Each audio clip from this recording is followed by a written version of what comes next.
Mas como é Yasmin, ela não vai tirar foto das minhas costas, não, tenho certeza. Graças a paz, meus irmãos. Amém? Deixa eu aumentar a fonte aqui. Irmãos, hoje damos início à série Eclesiologia Congregacional. Vamos falar um pouco do que nós acreditamos, o que entendemos que o Novo Testamento ensina acerca de igreja, se ele ensina alguma coisa acerca de como a igreja deve se organizar, bem como que a igreja fala sobre membresia, sobre disciplina eclesiástica, sobre excomunhão, sobre como ou exclui a pessoa da nossa comunidade. Também veremos a parte da história, e para essa parte da história, está quase certo que quem vai vir trazer é o pastor Joelson, né? Que foi meu professor, né? De Ian também, né? De História Congregacional, e ele melhor do que eu, ele vai poder passar essa parte de história bem melhor do que eu. Eu de enxerido, falei com o pastor, eu gosto muito desse assunto, e pretendo passar para os irmãos aquilo que aprendi e que a gente possa, de fato, ser abençoado por isso. Irmãos, antes disso, eu queria citar o material que eu utilizei, né? Mostro na câmera, não mostro? O primeiro é o livro Membresia na Igreja, do Jonathan Lima. Não sei se dá para ler, né? O outro é o Evangelho, Igreja, o Evangelho Visível, do Mark Dever. E, por último, acho que vai ser o livro-texto desse estudo de governo de igreja, o texto do pastor Joelson, Os Congregacionais. Esse texto, eu entendo que é imprescindível que todo congregacional ele leia esse livro, para entender a sua história. Se você quer entender a sua história, a argumentação bíblica sobre o nosso governo de igreja, todos esses assuntos, quem vai trabalhar muito bem é o pastor Joelson Gomes. Deixar contra a regra. Não perde não, viu? Irmãos, vamos lá. Primeira coisa. Será que a Bíblia, ela fala alguma coisa de governo de igreja? Ou será que isso foi coisa que a gente inventou para se organizar? Será que o Novo Testamento ele está preocupado ou Jesus, os apóstolos, estão preocupados em ensinar para a igreja a forma como ela deve se organizar? E se ensina, qual é a forma correta disso ser feito? Primeira coisa, o que significa eclesiologia? Alguém aqui sabe? Pode levantar a mão, falar? Eclesiologia significa... eclesiologia é a parte da teologia sistemática que se dedica a estudar a igreja. Eclesia significa igreja e logos significa estudo, doutrina, discurso. Ou seja, eclesiologia estuda a igreja. E o que é a igreja, meus irmãos? Alguém aqui poderia dar uma definição curtinha, mais prática do que é a igreja? Cada um de uma vez, sem pressa, para não ficar desorganizado. O que é que os irmãos entendem que é a igreja? Pronto, isso mesmo. Todos nós. Eu resumiria, irmãos, igreja como o povo de Deus em todos os tempos. É o povo eleito de Deus, que foi salvo no passado, que está sendo salvo no presente e que será salvo no futuro. Essa é a igreja, o povo de Deus, né? A igreja ela tem alguns propósitos. O primeiro propósito da igreja é a adoração. A igreja existe para adorar a Deus. O segundo propósito da igreja é edificação mútua, onde um membro ele vai edificar o outro. O terceiro propósito da igreja é a proclamação do evangelho. E o último, o quarto, é a beneficência. Ou seja, a igreja ela existe para promover isso no mundo. E agora a gente já entra no nosso assunto, mas quais são os principais tipos de governos eclesiásticos? Os principais tipos de governo de igreja que existem, e acostumem-se, irmãos, com essa palavra eclesiástico que eu vou estar falando, essa palavra, os tipos de governos eclesiásticos que existem são, em primeiro lugar, o governo episcopal, em segundo lugar, o governo presbiteriano, e em terceiro lugar, o governo congregacional. Alguém aqui sabe o que é o governo episcopal? Singular, o microfone para ele lá. Que é igual o Celso Portioli. Som. É o governo que o pastor ele tem autoridade sobre a igreja. O pastor que manda, né? É, ele é quem é o chefe maior. Você teria algum exemplo de igreja de governo episcopal? Betel Brasileiro, Assembleia de Deus. Igreja A católica? maioria, as igrejas pentecostais são assim. No governo episcopal, meus irmãos, o poder e o governo da igreja é centralizado numa pessoa, na figura do pastor ou do presidente da igreja. A gente tem, como o presbítero Singo falou, Igreja Assembleia de Deus, Igreja Adventista, as igrejas pentecostais no geral, e a Igreja Católica também, que tem o pontífice. O microfone para ele.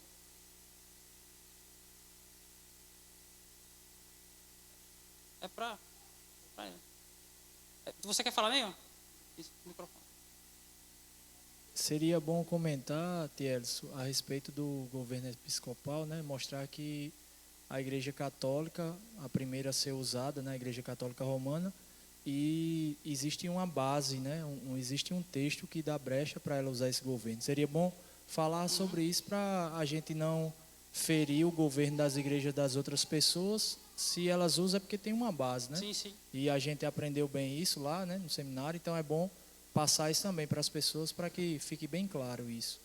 O texto que Ian está falando é o texto de Mateus 16, 18, não é isso? Quando fala que Jesus fala a Pedro que ele que sobre esta pedra edificaria a minha igreja e a porta do inferno não se prevalecerão contra ela.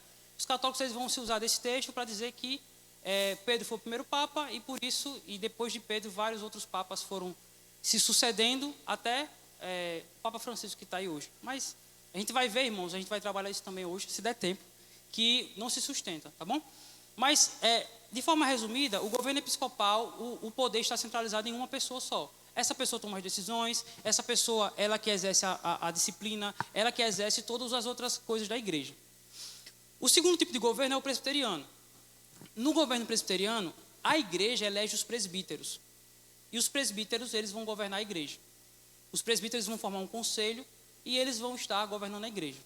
Todavia, irmãos, uma coisa que é peculiar ao congregacionalismo é que no congregacionalismo, cada igreja local é uma igreja completa. Por exemplo, uma igreja presbiteriana no bairro do Cristo não é a igreja presbiteriana completa. Faz parte da igreja presbiteriana do Brasil. Não sei se os irmãos estão conseguindo me entender. A igreja presbiteriana do Cristo faz parte da igreja presbiteriana do Brasil.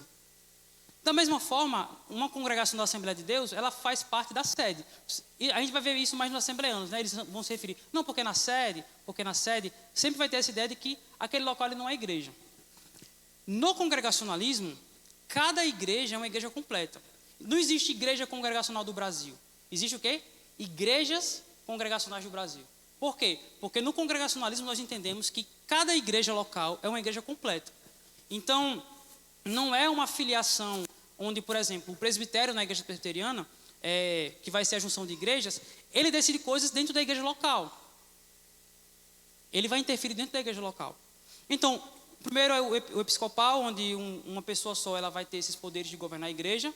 No segundo, o presbiteriano, onde a igreja elege presbíteros e eles vão governar a igreja. E último, irmãos, é o governo congregacional. E sobre ele eu vou falar esses dias aí, né? Então a gente vai aprender um pouquinho sobre ele. O governo congregacional é a compreensão de que a igreja ela tem autonomia, ela é completa em si para tomar decisões acerca da sua ordem, disciplina, membresia e outros temas. Porém, o que eu vou trabalhar mais para frente, e o pastor Joelson trabalha no seu livro, é que o congregacionalismo, ele aparece no Novo Testamento. E é isso que eu vou querer argumentar com os irmãos essa noite. Espero que dê tempo. Caso não dê, a gente vai trabalhando para os próximos também. Se virem, já acho que não vai dar tempo. Né? Vamos lá, irmãos. A primeira coisa que a gente tem que falar é o nome. Como é que a gente se chama? Igreja. Não é isso? O que significa igreja?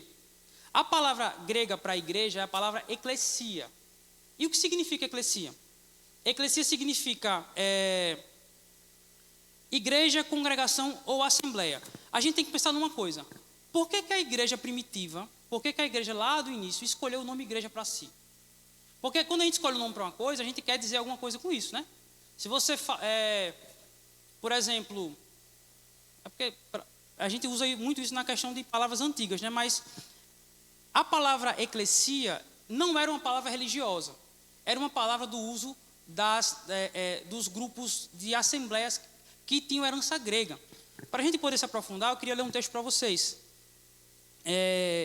De acordo com Franklin Ferreira e Alan Mead, a palavra tem sua origem, significa ajuntamento popular, que eram as assembleias locais de homens livres, que tinham o direito ao voto na Grécia Antiga. Nessas assembleias, os magistrados decidiam a vida jurídica do cidadão. E no grego clássico, segundo vários escritores de inscrições antigas, seria a Assembleia do Povo, em Atenas e na maioria das cidades gregas. A palavra eclesia significa assembleia, e essa palavra faz referência a uma palavra que era usada na Grécia Antiga para se referir a assembleias que o povo fazia. Então imagina que em Atenas, há vários anos atrás, o povo da cidade se reunia para decidir quem seria o prefeito. O nome disso era o quê? Eclesia, era uma igreja, né? O que a gente traduz por igreja. Era uma assembleia que ali estava reunida. Outro autor, William Barclay, ele afirma o seguinte: eclesia tem um pano de fundo grego. Nos grandes dias clássicos em Atenas, a eclesia era a assembleia convocada pelo povo. Consistia em todos os cidadãos da cidade que não tinham perdido seus direitos civis, a parte do fato que suas decisões deveriam conformar-se às leis do Estado. Seus poderes eram ilimitados para todos os efeitos. Olha, preste atenção no que a eclesia fazia.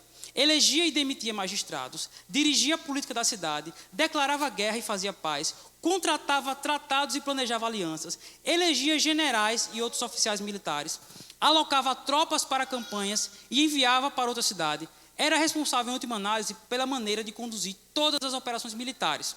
Obtinha e designava verbas. E prestem atenção, irmãos, duas coisas que são peculiares de se notar nisso aí. Em primeiro lugar, essas reuniões elas começavam com sacrifícios aos deuses, né, e orações. Em segundo lugar, era uma democracia.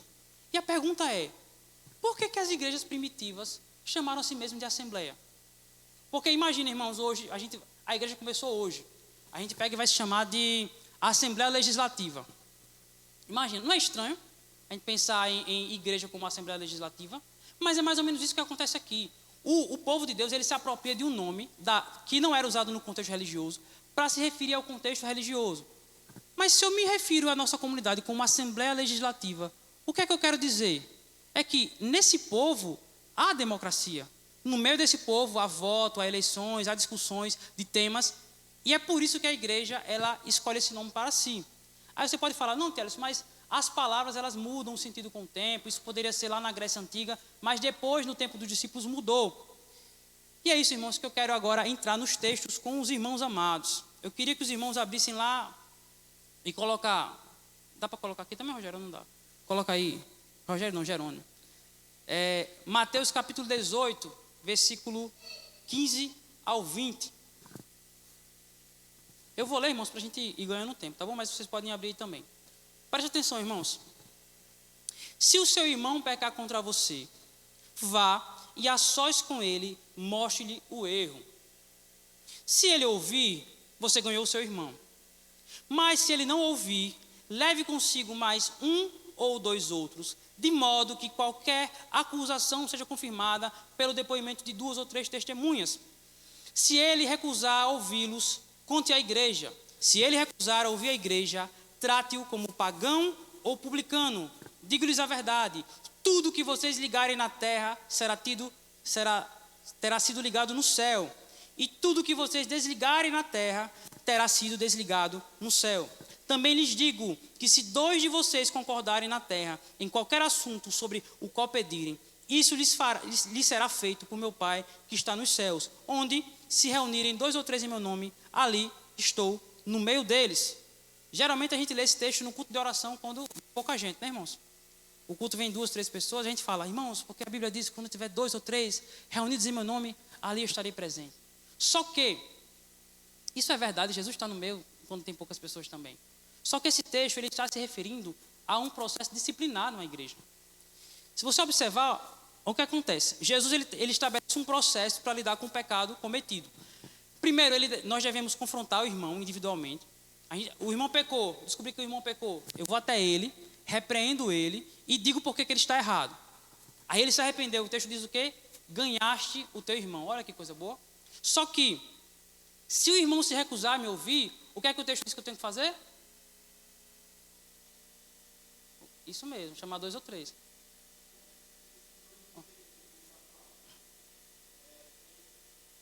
Esse 2 ou 3 que ele está falando aqui, ele está se tratando de pessoas comuns ou o contexto anterior está dizendo que é dos discípulos de Cristo?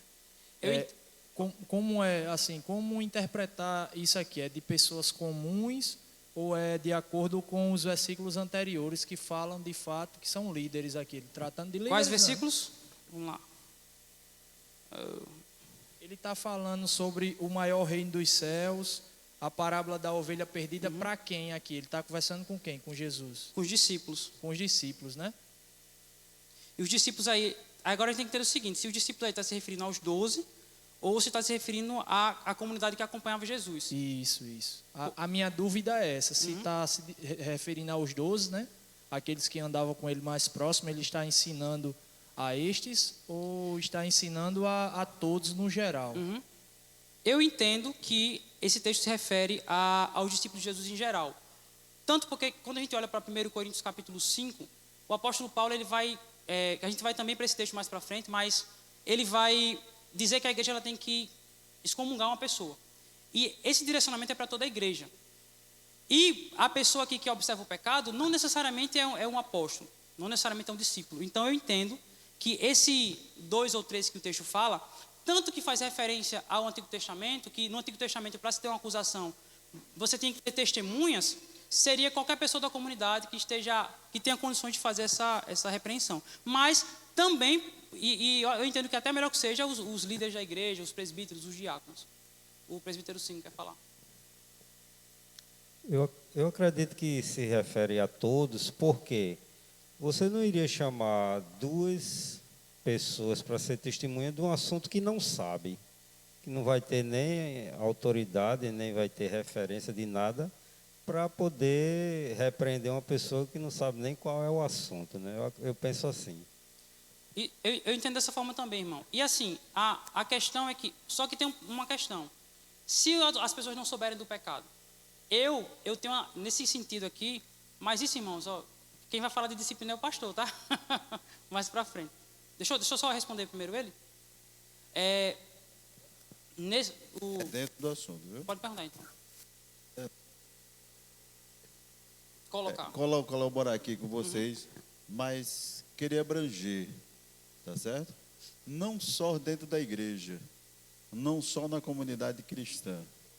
Quando Jesus está falando ali aos seus discípulos, ele está falando no meio de todos, num sermão, e aí, assim, por que se alguém tem alguma coisa com o seu vizinho, mesmo que não seja cristão, se você vai arguir com ele no sentido de uma questão normal, do dia a dia, seja lá qual for, e se ele não te atende, mas se você chama 2 vizinhos ou mais, certo? Para argumentar com ele, e se há uma concordância, se há algo em que a comunidade em si esteja tranquila, ou fique tranquila, traz o mesmo sentido, apesar que aqui Jesus trabalha diretamente com a igreja. Sim. Se teu irmão pecar contra ti, mas no modo geral, cabe também a comunidade no geral, tratando de nós cristãos, tá certo? Onde podemos tratar com os nossos vizinhos. Não é que a pessoa errou, ou se ela tem alguma coisa contra você. Se meu irmão tem alguma coisa contra mim, eu vou chegar até ele e perguntar a ele a causa pelo o que eu fiz para aborrecê-lo. E aí entrar num acordo, entrar numa comunhão. Se isso não acontecer o texto do dia, eu chamo mais uns 2 para tratar sobre isso. Direcionalmente com o irmão, mas pode ser com alguém, seu vizinho. Como uma forma de lidar com problemas com outras pessoas com também. certeza. Né? O princípio bíblico, irmãos, ele vai servir não só para a igreja, mas para outras coisas também. Mas assim, irmãos, observem, a instância final aqui é a igreja. Se a instância final é a igreja, os membros da igreja fazem parte das instâncias anteriores também.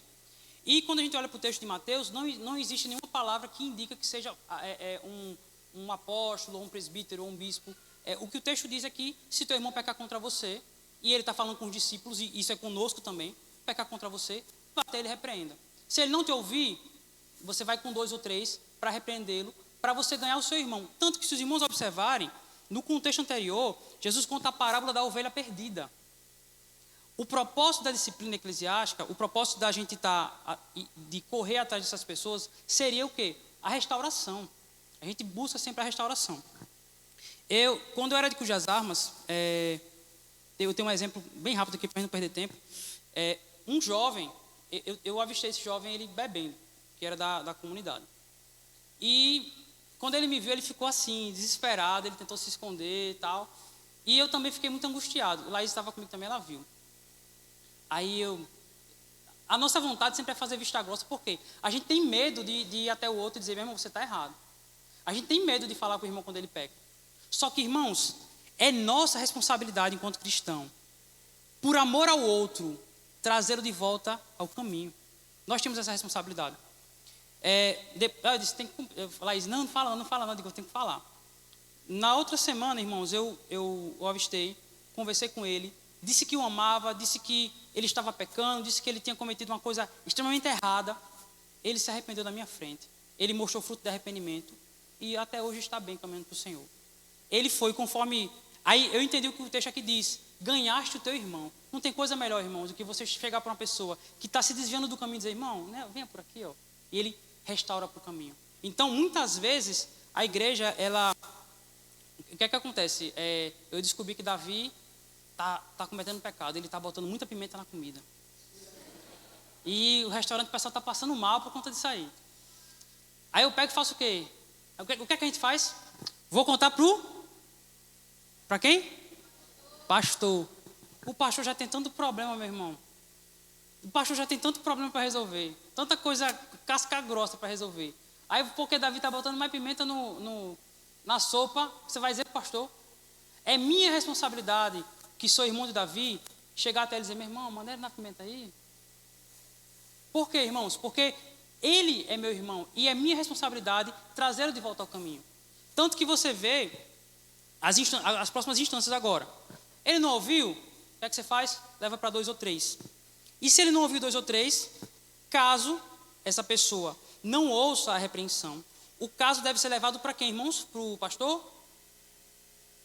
Para os presbíteros? Para quem? Para a igreja. Olha que interessante. A igreja, meus irmãos, ela é a instância final nessa decisão. Não sou eu que estou dizendo, é Jesus que está dizendo. O texto ensina que, isso aqui não parece um processo judicial?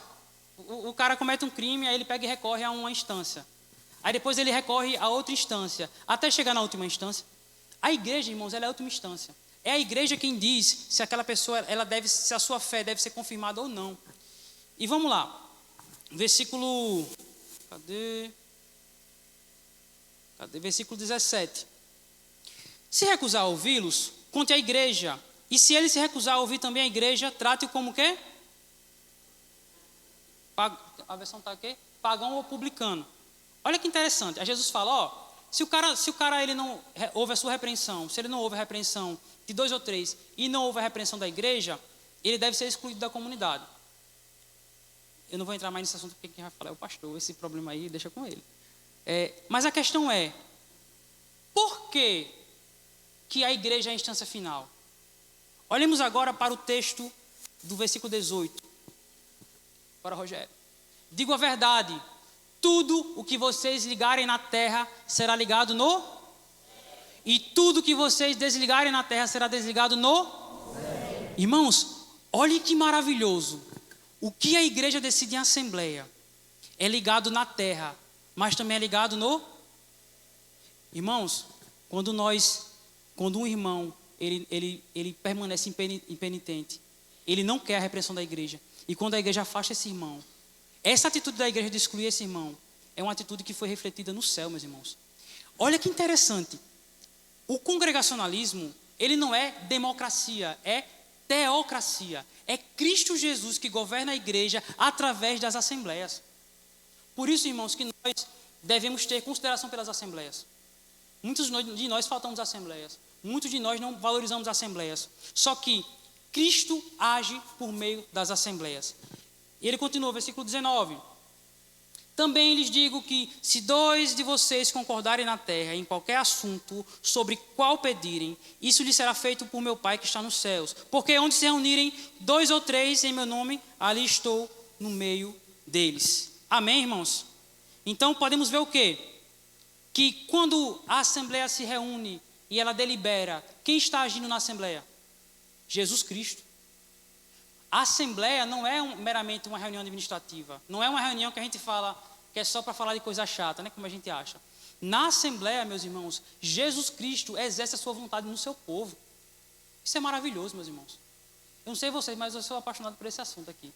Porque é a forma com a qual Deus ele age. Agora vamos entrar lá no texto que Ian falou. Abram lá, por favor, em Mateus 16. Bora, Rogério, Jerônimo. Mateus 16, versículo 18.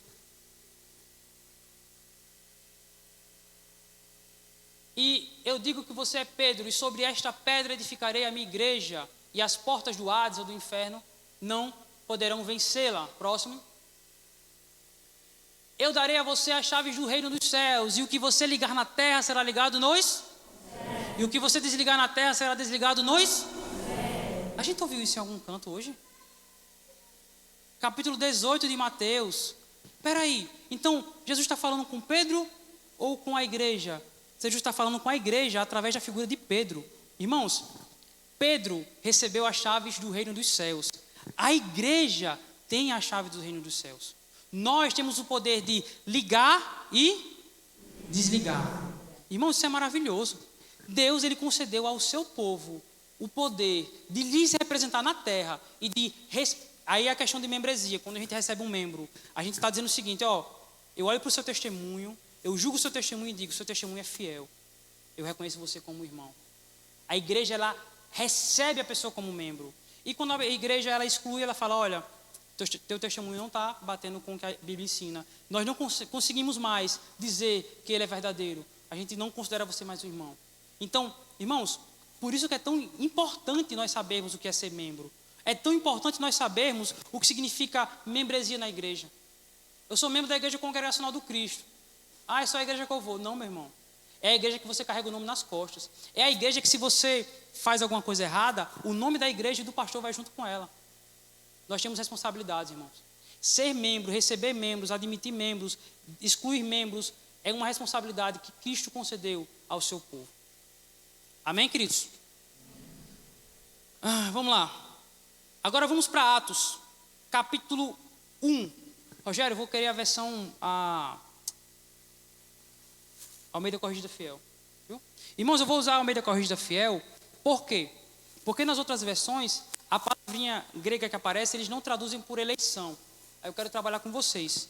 A partir do versículo 15. Atos 1, 15.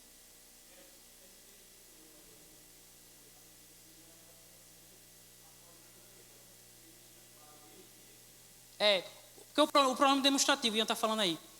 Se eu digo essa é aquilo, por exemplo, essa Bíblia aí, que está na mão do presbítero Severino, é porque essa Bíblia está com ele. Se eu digo esta Bíblia, é porque a Bíblia está comigo.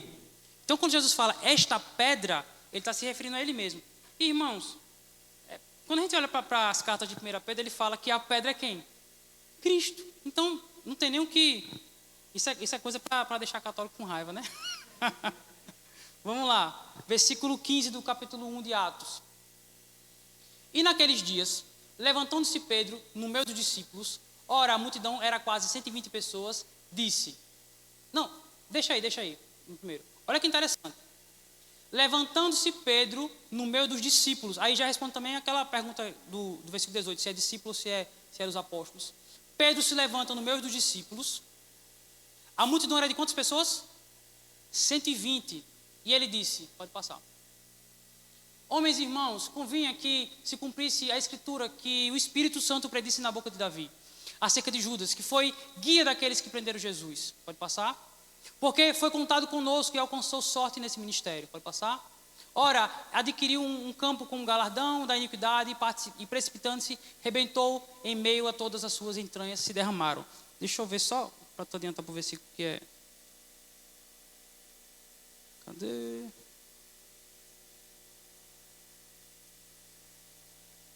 Versículo 21, por favor. Ora, é necessário, pois, que dos homens que conviveram conosco todo o tempo em que o Senhor Jesus entrou e saiu dentre nós, vou passar, começando desde o batismo até o dia em que entre nós foi recebido em cima, um deles se faça conosco testemunha da sua ressurreição. E apresentaram 2. Pergunta, quem apresentou, irmãos? Foram os apóstolos? A gente olha para o versículo 15, que diz o quê? Naqueles dias Pedro levantou-se dentre os irmãos. Quem propôs os nomes são os irmãos. Eles propuseram quem? Cadê? Começando. Rogério. Vinícius, está difícil, viu? Acho que vai ter que ser Yasmin aqui, viu? E apresentaram 2. José, chamado Barsabás, que tinha por nome chamado Barsabás, que tinha por sobrenome Justo, e Matias, próximo. Orando, disseram. Agora, olha que interessante. A igreja apresentou o quê? Os nomes. O que é que a igreja faz agora? A igreja ora. Por quê? Porque Cristo atua por meio da igreja. E orando, disseram: Tu, Senhor, conhecedor dos corações de todos, mostra qual desses tem escolhido, para que tome parte neste ministério e apostolado de Judas, que se desviou para ir para o seu próprio lugar. E lançando sortes, caiu a sorte sobre Matias. Terminou? Não. O que é que diz o texto? Vamos ler todo mundo junto? E por voto comum foi contado com o quê? Com os 11 apóstolos. Irmãos, depois que escolheram, depois que oraram, eles ainda votaram. A pergunta é, quem foi que votou? Os irmãos que estavam lá, os 120 irmãos. Próximo texto, capítulo 6 de Atos. Vamos lá, aqui o que acontece? Vamos ler o texto que é melhor, do 1 ao 6. Ora, naqueles dias, crescendo o número de discípulos, houve uma murmuração entre os gregos contra os hebreus, porque as viúvas eram desprezadas no ministério do cotidiano. E os 12, convocando a multidão dos discípulos, disseram: Não é razoável que nós deixemos a palavra de Deus e sirvamos às mesas. Olha que interessante. Temos um problema aqui. Qual o problema, irmãos? Umas irmãs estão sendo beneficiadas em detrimento de outras. As viúvas hebreias estão recebendo mais comida do que as gregas. Então, o que é que os discípulos fazem? Gente, vamos se reunir aqui, os 12, e vamos decidir quem vai ficar com cada coisa aqui. Não. O que é que eles fazem? Convocam a multidão de discípulos. Eles convocam a igreja. Não é razoável que deixemos a palavra de Deus e sirvamos às mesas. Próximo. Escolhei, pois, irmãos, dentre vós, 7 homens de boa reputação, cheios de Espírito Santo e de sabedoria, aos quais constituamos sobre esta necessidade. Mas nós perseveraremos na oração e no ministério da palavra. E este parecer contentou a toda a multidão. E elegeram Estevão, homem cheio de fé e do Espírito Santo, Filipe, Prócoro e Nicanor, e Timão, e Parmenas, e Nicolau, prosélito de Antioquia. Versículo 6. E os apresentaram ante os apóstolos, e estes, orando, lhes impuseram as mãos. Pergunta: quem foi que escolheu os diáconos? Igreja, meus irmãos. Mais uma vez vemos que quem é que toma a decisão de escolher as pessoas que vão participar do seu povo, de cuidar dessa parte de ação social? A igreja. Irmãos, é o texto bíblico que está dizendo. O governo que se mostra bíblico é o governo congregacional. O governo que se mostra o governo que se mostra de acordo com a Escritura é o governo congregacional. Não estamos dizendo que os outros governos, as outras igrejas não são nossos irmãos. Não. Eles só estão exercendo o governo de forma errada. Da mesma forma que algumas igrejas batizam por imersão. Nós entendemos que o batismo certo é por quê? Água na cabeça. Não é cabeça na água, né? Então, esses irmãos, eles entenderam de outra forma, que estão errados, a gente pode ver pelos textos, e a forma como Deus ensina é a forma congregacional. E olha, aí você pode falar, então quer dizer que o pastor, o líder do presbítero não faz nada? Claro que faz. Observe o que acontece aqui. A quem é que a igreja leva o problema? aos presbíteros, os apóstolos. São os apóstolos que decidem, que têm a ideia, que tomam a iniciativa, que veem o problema e sugerem a solução.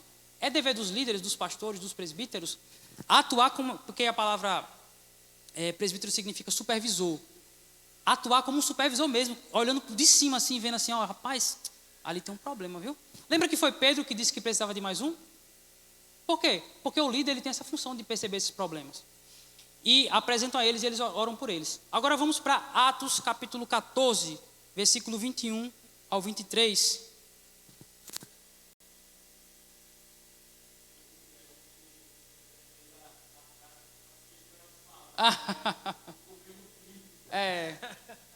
Irmãos, eu entendo que de fato, como foi falado aqui, é o governo que a Bíblia ensina.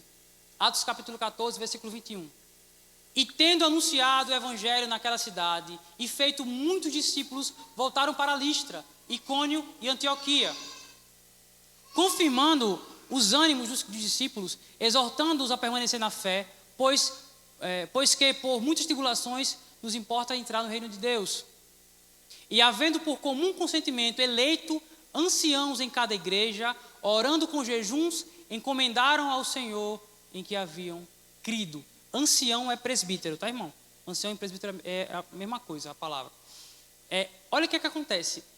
Os apóstolos passam pelas igrejas fazendo o quê?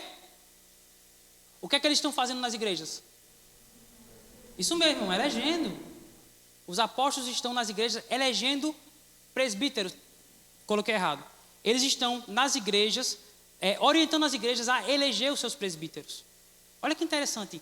Cada igreja local elege os seus próprios presbíteros, irmãos. As igrejas têm responsabilidades de eleger os seus líderes.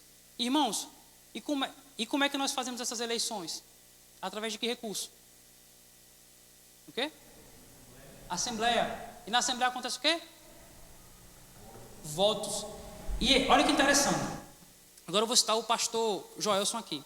A palavra grega que aparece aí para votar é a palavra cheirotonel, que significa votar, eleger pelo voto, apontar. Essa palavra, irmão, dá o sentido de você levantar a mão assim.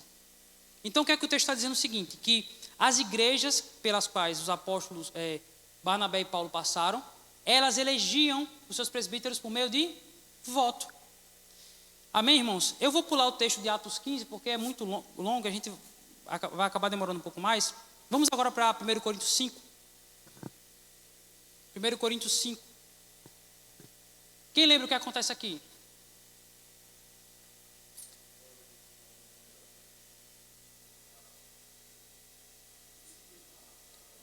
Vai ter que repetir. No microfone. É onde Paulo, sabendo da história acontecida na igreja, aconselha Isso é congregacional, viu?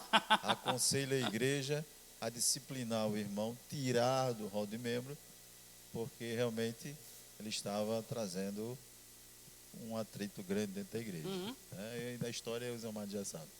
Bota aí, Jerônimo. Geralmente se ouve que há entre vós fornicação, e fornicação tal, que nem ainda entre os gentios se nomeia. Calma, irmão. Como é haver quem possua a mulher do seu pai? Agora. Estais ensoberbecidos e nem ao menos vos entristecestes por não ter sido dentre vós tirado a quem cometeu tal ação. Olha que interessante. Paulo está revoltado porque a igreja está admitindo um pecado terrível em seu meio e não fez nada quanto a isso. De quem é a responsabilidade de lidar com o pecado, irmãos? Da igreja. Continuando. Eu, na verdade, ainda que ausente no corpo, mas presente em espírito, já determinei como que se estivesse presente, que o tal ato que praticou, próximo, que em nome do Senhor Jesus Cristo, juntos vós e meu espírito, com o poder do nosso Senhor Jesus Cristo, pausa, lembra o seguinte, quem age por meio da Assembleia, quando nós estamos nela? O Espírito Santo, Jesus Cristo, ele está presente conosco lá. Olha que interessante. Volta, Rogério.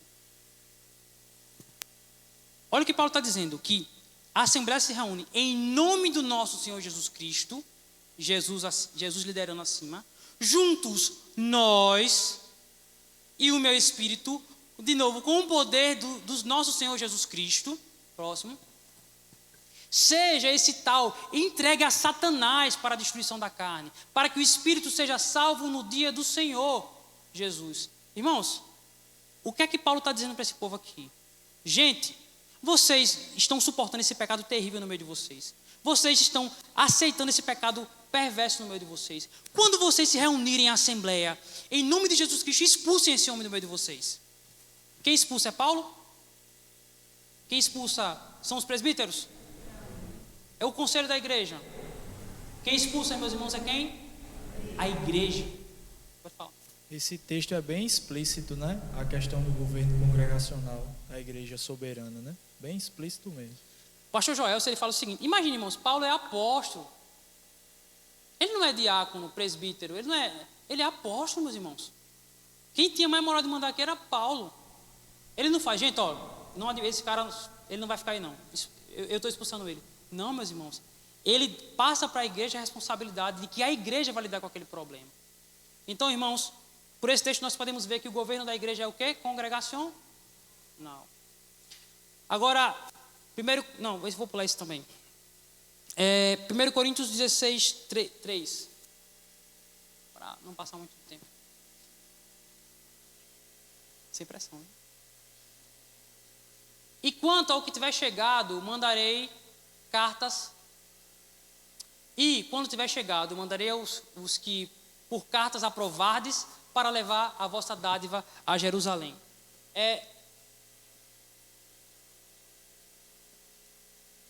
Paulo está reunindo ofertas para levar para a igreja de Jerusalém. Ele com o povo está reunindo, para cada pessoa separa uma quantia e oferte. Olha que interessante. Quando eu tiver chegado aí, eu mandarei as cartas, mandarei os que por cartas vocês aprovarem. Olha o que Paulo está dizendo. Eu só vou receber a pessoa que vocês aprovaram em assembleia e vão me mandar ainda uma carta de confirmação para dizer que vocês mesmos aprovaram essa pessoa. Irmãos, Paulo ele respeita a decisão da igreja. Era a igreja quem decidia. Próximo texto, agora 2 Coríntios 2, do 5 ao 8. Alguns teólogos eles vão entender que essa pessoa aqui que vamos tratar é a mesma pessoa do capítulo 5 de 1 Coríntios, o cara que estava deitando com a mulher do pai. 1 Coríntios 2, 5. Porque se alguém me contristou, bota na NVI, se dá para botar na NVI aí. Porque está parecendo que eu estou na década de 40 aí. Se um de vocês me tem causado tristeza, não a tem causado apenas a mim, mas também em parte, para que eu não seja demasiadamente severo, com todos vocês. A punição que lhe foi imposta pela maioria é suficiente. Quem foi que excluiu aquele irmão lá do capítulo 5? A igreja. E qual o critério para ser excluída? A maioria. A maioria votou que a pessoa deveria ser excluída. É suficiente. Próximo. 1 Coríntios 2, do 8. 1 Coríntios 8, do 18. Agora tem que ser rápido. 1 Coríntios 8, 18. Me perdoe, meu irmão, viu? 2 Coríntios 8, 18. Eu também não entendo nada, viu? Falei bem do 2 Coríntios aqui, acaba não entendendo. Com ele estamos enviando o irmão que é recomendado por todas as igrejas por seu serviço no evangelho. Paulo está enviando Tito para a igreja e com ele uma pessoa a mais. Avança aí. Não só por isso, mas ele também foi escolhido pelas? Amém. Para nos acompanhar quando formos ministrar esta doação. O que fazemos para honrar o próprio Senhor e mostrar nossa disposição. Irmãos, eles estavam carregando com ele uma pessoa que foi eleita pela igreja para estar com Tito. Irmãos, eu entendo aqui que o governo que Cristo deixou para a sua igreja, o governo pelo qual Deus deseja que a sua igreja seja governado, é o governo congregacional. E o governo congregacional não é a igreja que manda, é o Senhor Jesus Cristo que manda por meio da igreja. Amém? Para finalizarmos, irmãos, uma pergunta. Para quem que as cartas eram escritas? Para quem que a carta aos romanos foi escrita? Eu já dei um spoiler aqui, não foi? Aos romanos. Romanos capítulo 1, versículo 1. Agora vai ser um bocado de tiro, viu, Rogério? Um atrás do outro. 1. Paulo, servo de Jesus Cristo, chamado para ser apóstolo, separado para o evangelho de Deus. Versículo 7. A todos que em Roma são amados por Deus e chamados para serem santos. A vocês, graça e paz da parte de Deus, nosso Pai, do Senhor Jesus Cristo. Quem são esses amados de Deus chamados para serem santos, irmãos? Nós não, os romanos. São os romanos. Versículo 1 Coríntios capítulo 1. Não é 11, viu? É 1, versículo 1. Pronto. Paulo, chamado para ser apóstolo de Jesus Cristo, pela vontade de Deus, irmãos Sóstenes, versículo 2. A igreja de Deus que está em... Paulo escreveu a carta para quem, irmãos? Para os presbíteros? Para a igreja. Irmãos, os presbíteros não ficaram com raiva de mim, viu, irmãos? A liderança da igreja, meus irmãos, ela é feita por presbíteros. O governo congregacional bíblico é um governo que é liderado por presbíteros e governado pela igreja. A igreja, ela confia naquilo que os presbíteros, eles aconselham. Da mesma forma como Pedro se levantou ali e viu o problema, da mesma forma que os apóstolos viram o problema da questão da ação social lá em em Atos capítulo 6, os presbíteros, eles lideram a igreja. Tem muito pastor congregacional que age como episcopal por medo de que a igreja, a igreja que manda, então ela manda no pastor. Não. A igreja governa, a igreja ela tem a voz final. Só que a igreja, ela age conforme a liderança dos presbíteros, ou deveria agir. Então o governo bíblico é um governo que é liderado por presbíteros e governado pela igreja. Pode falar. Tielson, o que eu acho interessante aí é que se a igreja tivesse conhecimento disso, a gente evitaria muita coisa, né? Assim, no tipo de não ia ficar apoiado na situação que só vai para a Assembleia aquilo que foi decidido pelos oficiais no dia de sua reunião. Mas há casos que a própria igreja pode gritar, né? Assim, quando eu falo gritar, no bom sentido, né? Gritar, falar no dia da Assembleia, independente do que foi tratado na reunião dos oficiais, sim, que vai ser tratado no dia daquela Assembleia. É importante frisar isso, porque isso é o congregacionalismo brasileiro versus o congregacionalismo bíblico, em si, né? Bíblico. Uhum. Então, existe o congregacionalismo brasileiro e o bíblico, né? É bom frisar isso. A questão é que, no sentido que o irmão já falou, existe algo que você tem de respeitar. Eu sei que a Bíblia ela é maior, tá certo? E é soberana nesse sentido. Porém, existe um instrumento chamado regimento interno. Que é a questão que falou, né? Que conflito. Regimento interno, né? É o congregacionalismo brasileiro e o congregacionalismo bíblico. Então, aquilo que é trazido à reunião de oficiais e que no regimento interno da sua igreja permeia a questão de dizer que um assunto polêmico ele não pode ser trazido em uma assembleia, a não ser que se trate primeiro aos oficiais, aí você não pode trazer. A questão de ordem, né? A questão da ordem, a questão da decência e de não ferir o irmão. Por quê? Porque você vai atropelar a ação, muitas vezes, do ministério da igreja, do presbítero ou do pastor, em primeiro, certo? Trazer o assunto no geral, ou saber do que se trata na verdade, para que isso seja tratado. Porque muitas vezes o irmão pode chegar aqui numa assembleia e dizer, ó, está acontecendo isso e isso. Aí ele vai dizer, está acontecendo, tá, beleza, qual é a prova? Não, porque fulano disse. Porque... Tem que ter testemunha, né? Não, peraí, irmão, não é assim não. Primeiro a gente tem de ir lá, conversar com essas pessoas, saber o que se trata, o que foi que ocorreu, para que esse assunto seja trazido. Não é esse negócio de dizer, eu vi, aconteceu e fulano disse, não. É por isso que Muitas vezes em regimento interno dentro da igreja, trata desse assunto nesse sentido. Espera aí, passa primeiro pelos oficiais, juntamente com o pastor e tal, para que se traga um assunto mais já mastigado para a igreja, para que ela entenda. Irmãos, para os irmãos entenderem uma coisa. Existem muitas igrejas que têm congregacional somente na placa. Mas a igreja funciona como uma Assembleia de Deus, onde só o pastor ele governa, ou como uma presbiteriana, onde os presbíteros que tomam as decisões.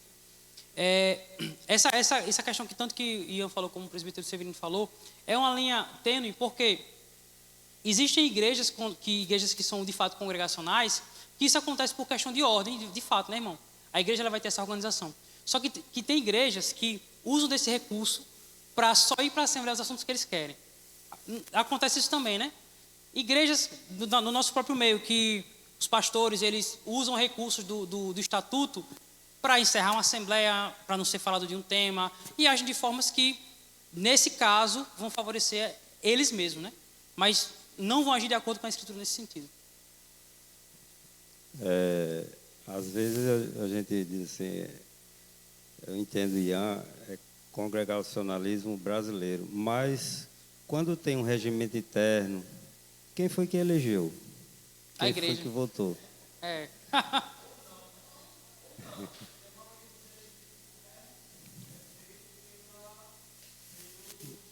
Mas passa pela Assembleia. Microfone. O que eu quis dizer, ou não, né? Porque há aquelas que não têm regimento interno, pega assim um modelo, é tratado dentre o corpo de oficial e ali já sai algo tratado para a igreja, bem mastigado, entendeu? Então, assim, existe também essa situação, é algo bem complexo, né? No final de tudo, a igreja vai ter que votar, né? A questão é, o quão claro isso ficou para a igreja também, né? A igreja vai votar, como o presbítero 5 falou, a igreja votou, né? Só que tem vezes que não é tão claro com a igreja esses assuntos. Irmãos, eu não vou pedir para ninguém levantar a mão aqui, mas essa igreja aqui tem um regimento interno. Tem não? Tem um estatuto, não tem? Desculpe, o estatuto.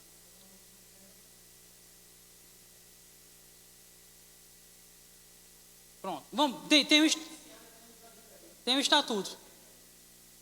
5, vai falar. Para se registrar uma igreja tem que ter um regimento interno.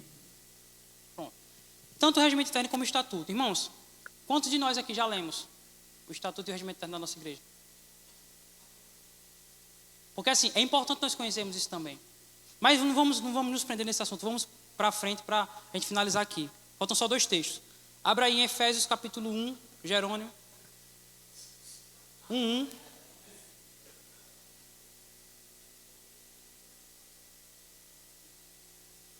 Ele está nervoso. Pronto. Paulo, apóstolo de Jesus Cristo, pela vontade de Deus, aos santos fiéis em Cristo que estão em... A quem Paulo se refere? Mais uma vez, a igreja. Agora, Filipenses 1:1, para finalizarmos.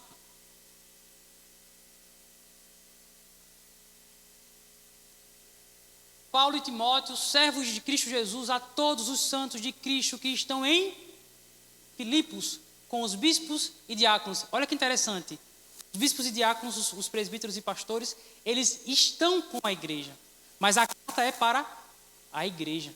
Então, irmãos, podemos ver hoje que, respondendo a pergunta que eu fiz lá em cima, eu vou perguntar para os irmãos para a gente terminar aqui.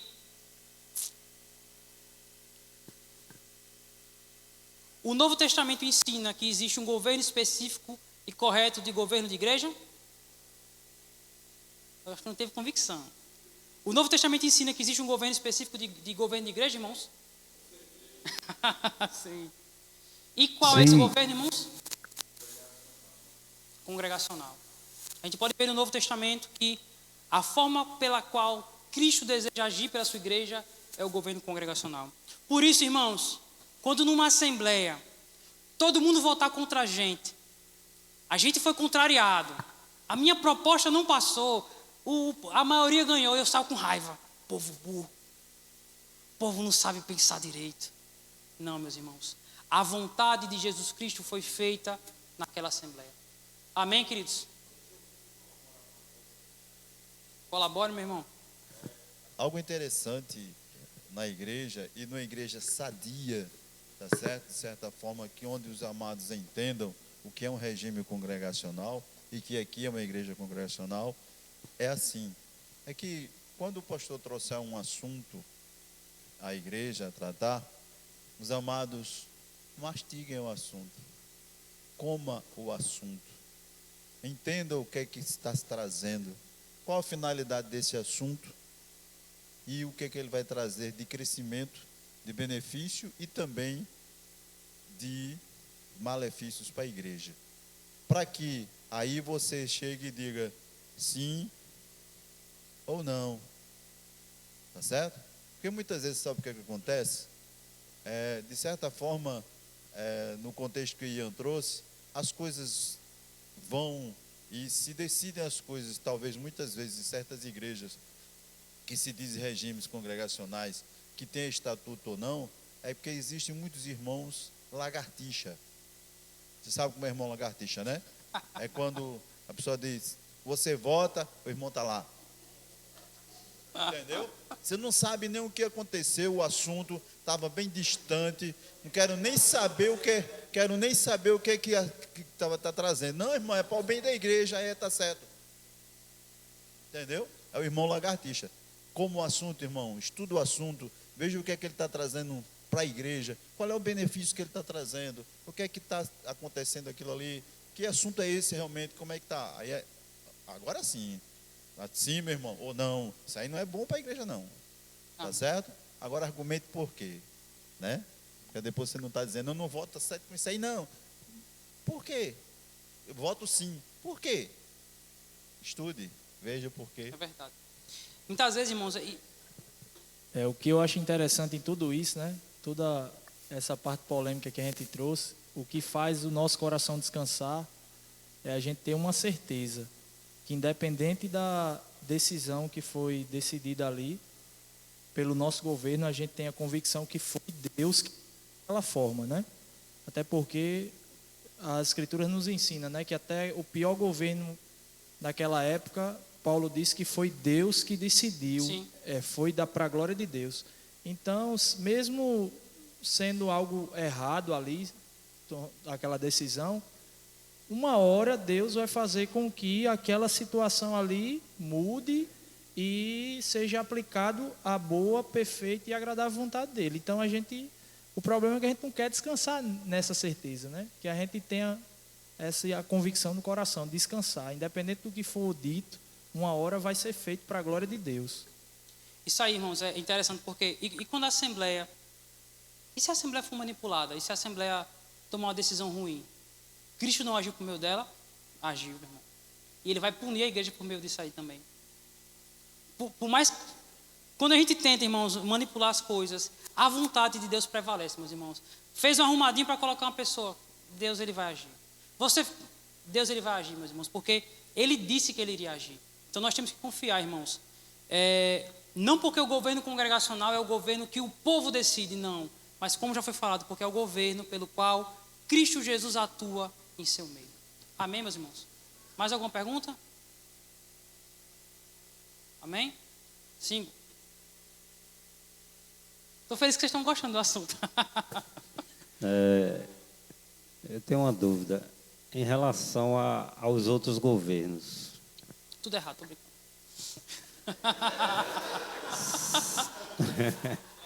Não. Com amor, com amor.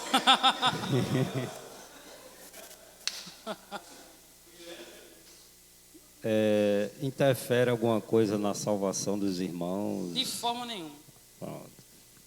Presbiteriano você salva também. Só para deixar registrado. Irmãos, vamos orar? Vamos ficar de pé?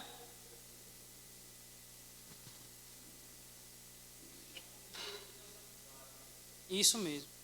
Isso mesmo. Senhor Jesus, obrigado, Pai, por Tua graça, por Tua misericórdia, por Tua bondade. Senhor, vimos hoje que o Senhor não deixou Sua igreja ao léu. O Senhor não disse que a igreja se governa de qualquer jeito, age de qualquer jeito, não importa a forma como ela se organiza. A gente viu, Senhor, hoje que o Senhor decidiu que a igreja tenha o governo congregacional.